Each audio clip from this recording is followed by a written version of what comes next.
So you can see I have listed few basic properties of signal flow graphs here. This may not be your feeling, you may feel it is not so important, but just have a look.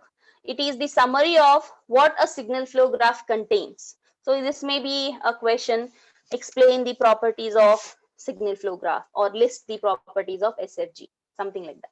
Okay, just let me quickly read out the equations for which a signal flow graph is drawn. It must be algebraic equations. We have seen if the equations are given to you, how to draw a signal flow graph. Okay, we have seen one example also. Some two problems were given as a homework also. So if these equations are given to you, then they should be algebraic equations. They should be summable. ऐसे equations हैं तो ही आप signal flow draw कर सकते हो. Okay, and those equations how they should be in the form of a cause and effect, means वो एक relationship देना चाहिए आपको. Output is equal to in terms of what, sum of inputs, something like that, sum of different variables. So this in the form of a cause and effect, the linear equations should be. This is the first point. Then the signal flow graph applies only to the linear system. That's why we use addition, right? Superposition. That's why it is applicable for linear systems. Nodes that are used to represent the variables, you have seen whenever we take any variable in the block diagram, you will be looking in the next concept. Whenever in the algebraic equations x1, x2, x3, these values are given, they are nothing but the variables. So for each variable, you take one node. So nodes are used to represent the variables. Normally, nodes are arranged from left to right. That's what we have seen till now, even in the signal flow graph. It starts from this end and it will end up here, somewhere here, x1 to x5, some example. So from leftmost, this is your input side. At the rightmost, you will find the output, from input to output. And nodes will be arranged in this order only, from the input to the output, following a succession.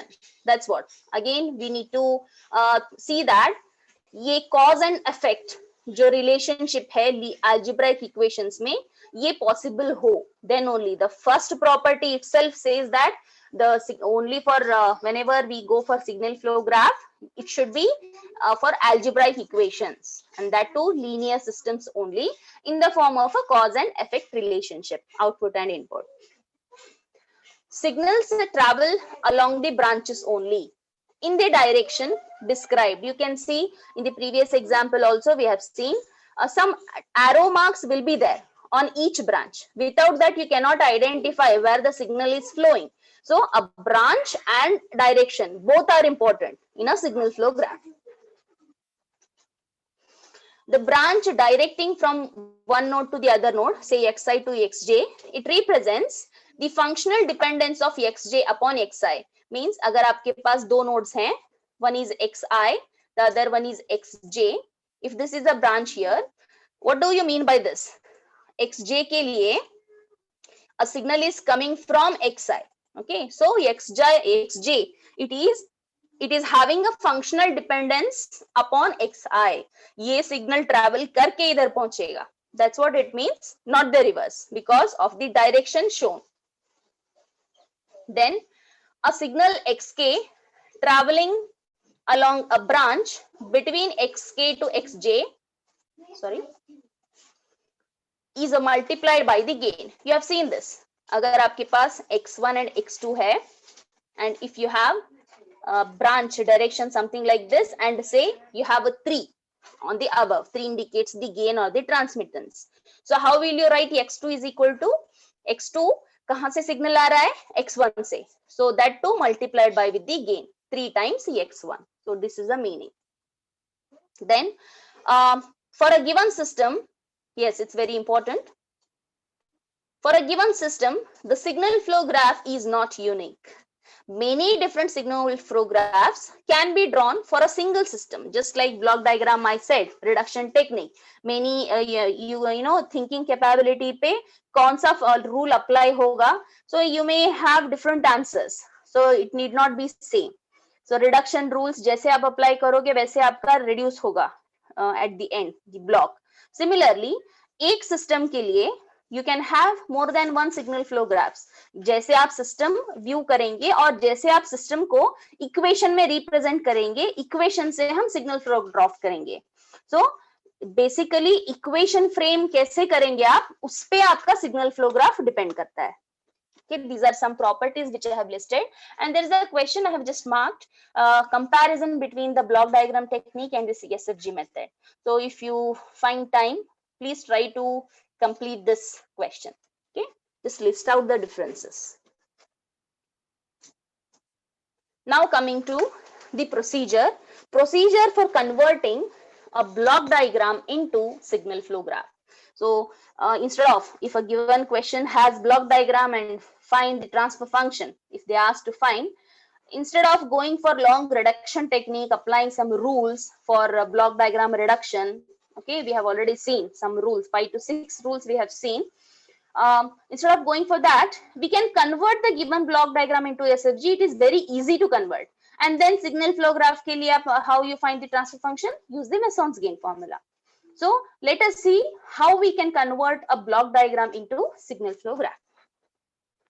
First step, assume the nodes at input, output, at every summing point. Hope block diagram mein kya kya contents honge you remember. In a block diagram, you'll be having some input side, some output side.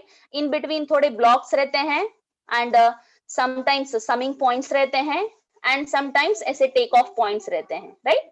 So all these are a part of your block diagram. So कहाँ पे आपको nodes लेने हैं?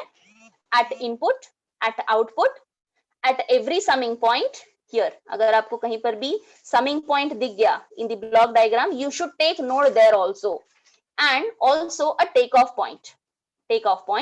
And in between the cascaded blocks, अगर दो blocks ऐसे cascade में हैं, तो you can take up here also one of the nodes. So first step क्या है, signal flow graph में कितने nodes identify करने पड़ेंगे हमको.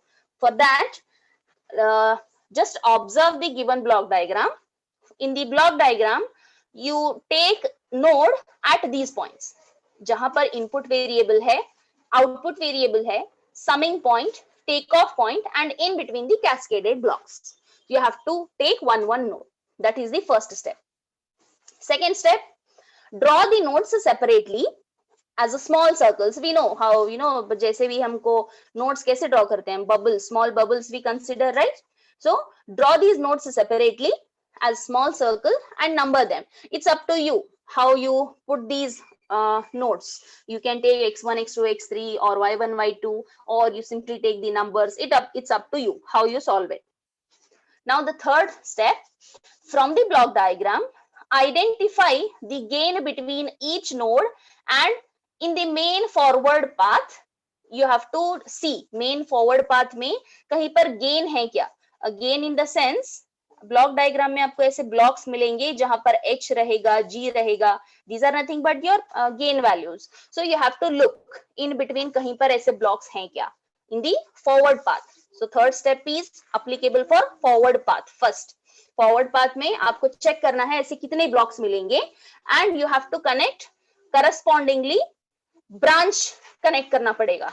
Nodes के बीच में branch ले लो, something like this. Okay, branch लेके अगर H या G वहां पे है तो आपको ऐसे H और G लिखना पड़ेगा. That's it. That is your third step. When we take one example, you'll understand this. Then the fourth step is, this is applicable for forward path. Similarly, you'll be having some feedback paths also. Remaining forward paths भी रह सकते हैं in the given block diagram. So जो भी remaining paths available हैं in the given block diagram, for those different paths, you have to repeat this third step. कहीं पर बीच में आपको in between the nodes blocks मिलेंगे, तो you have to draw the branch and write that block gain. Okay. Don't forget, you have to use the signs. For example, आपके पास एक summing point है, something like this, a plus and a minus. If this is the case, you should consider this negative sign when you draw a branch. Okay, we will take the example, then you'll understand. It is very important. Don't forget the signs while drawing. Then the last step, draw the feedback path. So forward path, and feedback path. सबके लिए आपको step 3 you have to repeat. So simple है, first आपको nodes identify करने हैं, then small bubbles draw करके nodes को identify करके you draw the nodes, then use the first go for forward paths. Forward paths में कितने, अगर आपको कहीं पर blocks दिखेंगे G, H, G1, G2, H1, H2, you have to take them as gain values in the branches. Then ये जो third step है ये आपको रिमेनिंग फॉरवर्ड पाथ्स के लिए और फीडबैक पाथ्स के लिए रिपीट करना पड़ेगा. You have to don't forget to consider these signs that are important, क्योंकि जब हम फीडबैक पाथ लेते हैं it is very important whether this feedback path you are applying a positive feedback or a negative feedback. Okay, it's very important, don't forget these signs. So these are the 5 steps for converting the given block diagram into signal flow graph. Let's see one example, a small example. Okay, this is the example given. Okay, it's not too big. Just for your understanding, I have taken this example. You have input R of S. यहाँ पे एक summing point है, and there is a one block G1. Then we can observe there is a takeoff point here, and sometimes in your some textbooks, this takeoff point is referred as a branch point. Okay, both are same, takeoff point or branch point. Then you have one more block here, and finally C, that is output. Tell me, identify, look at the question, the given block diagram. First step, it tells you that you have to identify the nodes. Tell me how many nodes will be there here in this block diagram. You have to consider input, output, then summing point, takeoff point, and if you have any cascaded blocks, यहाँ पे तो cascaded blocks नहीं है, so you consider input, output, summing point, takeoff point. So how many nodes you will have to take?